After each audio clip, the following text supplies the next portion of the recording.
निर्धन, असहाय, दिव्यांग और नेत्रहीन लोगों की सेवा ही सबसे बड़ा पुण्य है।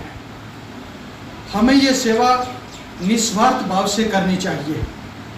जहाँ से हमारा स्वार्थ समाप्त होता है वहीं से हमारी इंसानियत जो है वो शुरू होती है।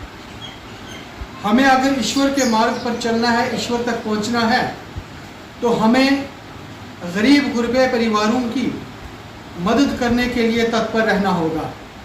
पब्लिक वेलफेयर फ्रंट के सभी सदस्यों के योगदान से आज हम यहाँ तालबा चक में पहुँचे और माता जी को हमने राशन सामग्री देकर अपनी सेवा को निभाया है।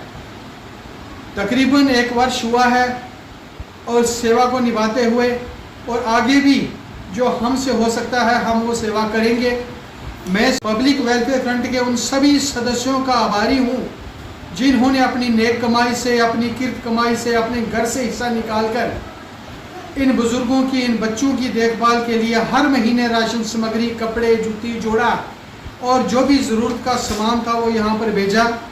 मैं उनका आभारी हूँ और उन सदस्यों का भी बहुत आभारी हूँ जिन्होंने यहाँ पर पहुँचकर सेवा को निभाया, जो हर महीने अपने घर से निकलकर अपने फ़र्ज़ को पहचानते हुए, अपने फ़र्ज़ को निभाते हुए यहाँ पर आए और यहाँ पर पहुँचकर उन्होंने अपनी सेवा को निभाया है।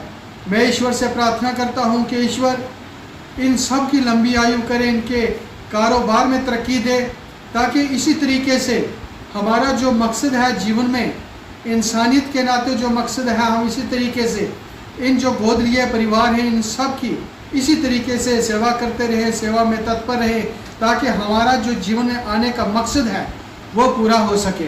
बहुत बड़े बड़े धार्मिक स्थलों पर जाकर बैठने से, वहाँ पर पूरा दिन गुजारने से, यहाँ पर धूप और बत्तियाँ करने से, वहाँ पर चादरें चढ़ाने से हम सत्य तक नहीं पहुँच सकते हैं, हम ईश्वर तक नहीं पहुँच सकते हैं। हमें ईश्वर तक पहुँचने के लिए हमें इस पथ पर चलना ज़रूरी होगा। हमें इन दीन दुखिया और बेसहारा लोगों की सेवा करनी होगी। जब तक हम निर्धन, असहाय, दिव्यांग, ज़रूरतमंद, दिहाड़ीदार, किसान, लाचार, बीमार, नेत्रहीन लोगों की सेवा नहीं कर सकते, तब तक हम बंदगी भी किसी रूप में नहीं कर सकते। हमारी बंदगी भी वो सार्थक नहीं हो सकती है। हमें सेवा में योगदान देकर पहला जो हमारी पौड़ी है इस पर पैर रख कर ही हम आगे निकल सकते हैं और सत्य तक पहुंच सकते हैं, उसी ईश्वर तक पहुंच सकते हैं।